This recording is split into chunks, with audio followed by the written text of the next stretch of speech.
By now, Colin Campbell was in graduate school at Cornell University, which had one of the most prestigious nutritional science departments in the country. His research was on animal nutrition and biochemistry. But it was focused more on feeding animals for their ability to be able to produce meat, milk, and eggs, protein containing. And so my own research was focused on protein, making sure we got enough. It was considered to be the vital nutrient. It was one of the first nutrients discovered. And without protein, the animal would die. So it was a life force. And in fact, in even the early 1900s, there were statements made that this is the stuff of civilization itself. Protein was also nearly synonymous with animal-based foods like meat. It still is today, all over America. Why do you think meat is important in our diet? Protein. Protein. Protein. Protein. Protein. Protein. Protein. A lot of protein. We need protein, don't we? We can't live without protein.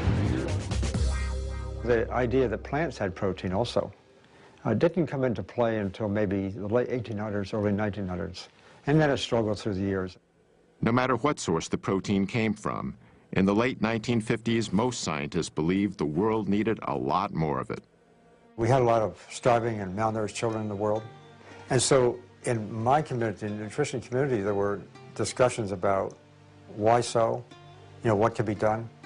And one of the prominent thoughts was to make sure they get enough protein. I certainly went along with this view. At about the same time, Dr. Caldwell Esselstyn was just beginning his medical career at the world-famous Cleveland Clinic in Cleveland, Ohio. Surgery soon became his specialty. There's something awfully satisfying about if you can remove the disease. For instance, if a patient had gallstones, you could remove them. If it was a gastric ulcer or a stomach ulcer, you'd directly take care of that. If it's a hernia, the same thing. During the 1960s, heart disease was on the rise in the U.S. What doctors commonly call coronary artery disease is usually caused by a condition of the arteries that supply the heart with blood. What happens is that over time, a fatty substance in the bloodstream called cholesterol builds up in the coronary arteries, restricting the blood flow to the heart. This can ultimately cause several problems, from severe chest pain called angina to heart attacks. Cholesterol is a natural substance produced by all animals, including humans, and it's an essential component of our cells' walls. But when we consume dietary cholesterol, which is only found in animal foods like meat, eggs, and dairy products, it tends to stay in the bloodstream. This so-called plaque is what collects on the inside of our blood vessels and is the major cause of coronary artery disease. In the late 1960s, a colleague of Dr. Esselstyn's at the Cleveland Clinic made a major breakthrough in the treatment of this condition. In fact, Esselstyn shared space with him in the clinic's surgical locker room. His name was Dr. Rene Favallaro. Rene really sparkled in the operating room, and in 1967 he did his first bypass graft at the clinic, coronary artery bypass graft. This revolutionary new procedure was accomplished by removing a vein from the patient's leg, then stitching it on the heart's blocked coronary artery to allow the blood to flow around or bypass the blockage.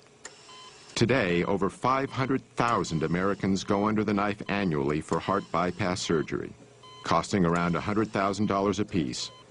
These operations alone constitute a staggering total of nearly $50 billion.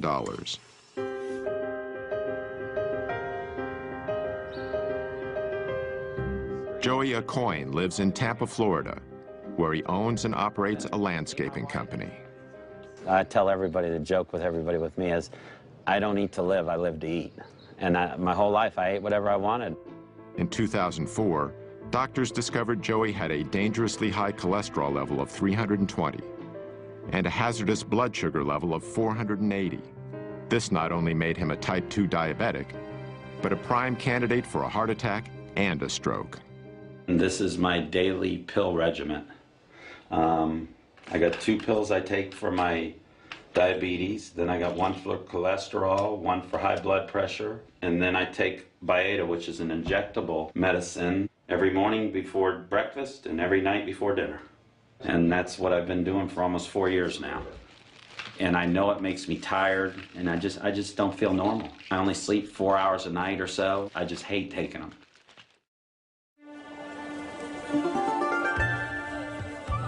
In the mid-1960s, Dr. Campbell was in the Philippines, trying to get more protein to millions of malnourished children. To keep costs down, he and his colleagues decided not to use animal-based protein. The program was beginning to show success. But then Dr. Campbell stumbled onto a piece of information that was extremely important. It centered on the more affluent families in the Philippines, who were eating relatively high amounts of animal-based foods. But at the same time, they were the ones most likely to have the children who were susceptible to getting liver cancer. This was very unusual, since liver cancers are mainly found in adults. But just the mere fact that they occurred in children said, you know, there's something here. This is pretty significant. Shortly afterward, Dr. Campbell came across a scientific paper published in a little-known Indian medical journal. It detailed work that had been done on a population of experimental rats that were first exposed to a carcinogen called aflatoxin, then fed a diet of casein, the main protein found in milk. They were testing the effect of protein on the development of liver cancer. They used two different levels of protein. They used 20% of total calories, and then they used a much lower level, 5%. 20% turned on cancer, 5% turned it off. This Indian paper, together with what Dr. Campbell had learned about increased liver cancers in children eating animal-based foods, combined to create a decisive moment in his work and his life. Because we learned that animal protein was really good in turning on cancer. During the same time, the way Americans ate was changing, again. The number of fast food franchises was exploding, as more and more overscheduled Americans began using them as a convenient way to feed themselves and their families. While the fast food revolution was sweeping the nation, the rate of cancer deaths in America was continuing to rise.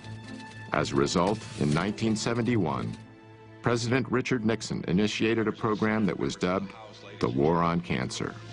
We are here today for the purpose of signing the Cancer Act of 1971.